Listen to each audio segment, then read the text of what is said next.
As Namibia prepares to bid farewell to the late Mathias Kanana Hishoono, a liberation struggle veteran, government has announced that he will be conferred a state funeral, one of the highest honors a nation can bestow. This recognition not only acknowledges his contribution to the liberation struggle, but also provides the nation with a moment to reflect on the values of sacrifice, service, and unity that has shaped Namibia's freedom.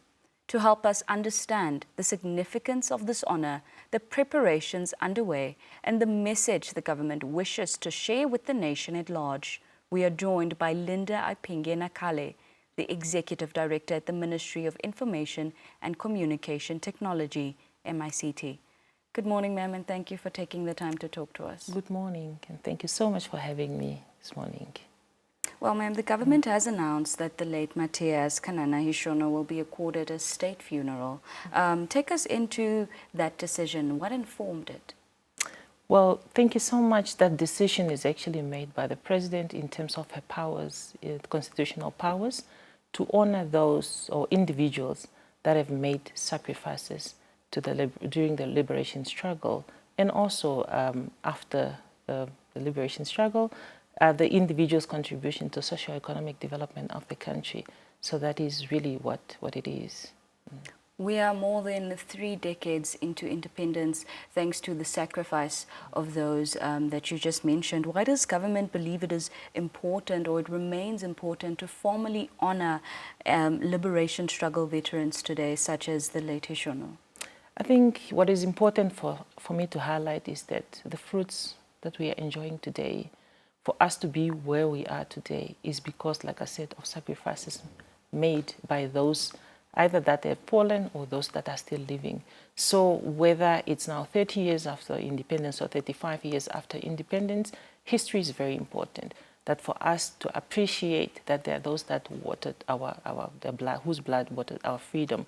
So it's important that continuing, we still have to, history is with us, and we can't move away from that. And then we really have to ensure that we pay respect to those who deserve to be respected. Absolutely. And such moments of loss really often slow down the country to reflect on those whose blood watered our freedom. But what role do states' funeral play in helping Namibians remember where we come from and our rich history? Basically, it's about the unity that, when these people went, those either fighting in the country or outside the country, they were fighting for unity and freedom. So the state funeral really brings to us that sense of unity, togetherness, for us to remember that, yes, the freedom and what we are enjoying was not just, obtained on a silver platter. People have lost their lives. People have lost their families. People, when you look at, for example, the late Kanana Hishoono was quite also young when he left the country. That people have, you sacrifice their youth to be out there. So we still have to honor, we have to have a responsibility to honor these people for the role that they have played. Yeah, so the state funeral really brings us together, lets us reflect and see what role did this individual play. And again, also not just to end here, also to continue their legacies. Well, state funerals are both personal and national. As for the family, it's a time of mourning, and for the nation, it's also a time to support the family and be there for them. But how does the government balance these two realities of it being a personal as well as a national affair? We, as a Ministry of ICT, together with Protocol, because we serve in the National Preparatory Committee, we work on the program. And when Protocol works on that program, they consider the family. The family should be able to make decisions. Government says, well, this is the type of funeral conferred to this person. But again, the family has that final say to say, where will the person be buried? Will the person be buried at the shrine that is nearby? Or will it be at the family grave or any other place of preference? So we really give that, we respect the family.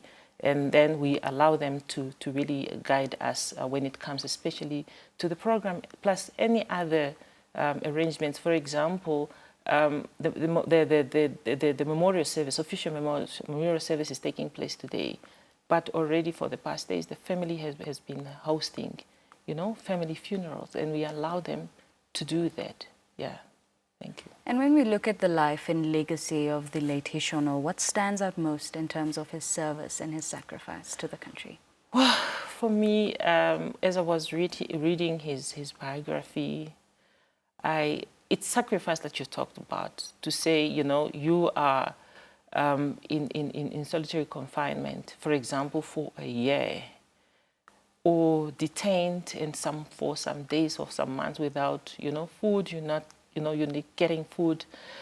I don't know. It took me back to say people really, really sacrificed. Or even when he tries to, like, for example, in 1966, during the Heroes Day, the Angolo Wambashe, that, for example, took place in August, and then he was arrested after that, I think, in December.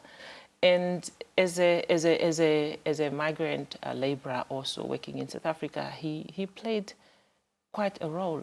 And also looking when he went abroad, the education, what stands out is like he was, as a teacher, trained teacher, he was very passionate about education and reading and really getting to understand that he also helped establish some schools and also taught in Cuba.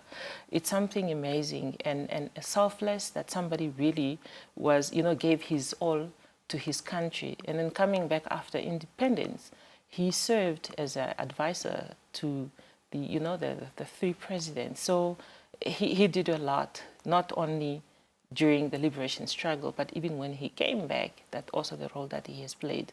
So most of us that might not be private to, you know, to the life that he has lived, I believe the president has reasons, really good reasons, to believe that he should be accorded this state funeral deservingly. That's right. I completely agree with you there. But looking at his legacy of selfless sacrifice, how do you think that legacy ought to speak to leaders today, as well as young Namibians who did not experience the liberation struggle firsthand? Well, like I said, history is very important, and as a younger generation or young people of this country, it's very important for us to understand.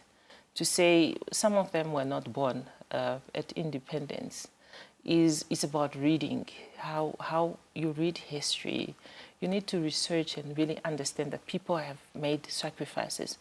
There are books that are written in terms of the heroes and the heroines of this country. So it's very important that we research, we educate ourselves. There are museums that are there that we can really see how we can then honor the legacies of those that have really sacrificed their lives, because this is a reality that we need to, you know, to live with, for us to appreciate where we are, for us to be free to enjoy. Somebody sacrificed, somebody shed their blood, somebody gave up their youth. So at the age of 25 as a young person, for example, what legacy do you want to leave behind? They fought for the liberation of this country. Now we are fighting economic emancipation. What role are you going to play as a young person to ensure that you continue, and also the dreams of those that have sacrificed for us are realized? So it's a challenge to young people to really make sure that we research and keep ourselves updated, but also to respect that much has been done for us to be where we are, for us to be able to express ourselves either on social media, either wherever. It's sacrifices that people made for us to be free as a country. Absolutely. Their sweat and blood has certainly watered our freedom. Exactly. But finally, as the nation prepares to bid farewell to such a legend, what message would the government like to share with the Hishoono family and the Namibian nation at large?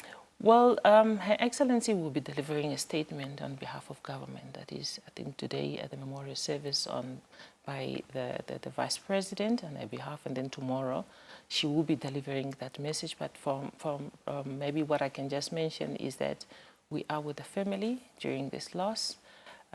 We should celebrate the life of the late Kanana Hishoono, the role that he had played to, you know, the age where he died.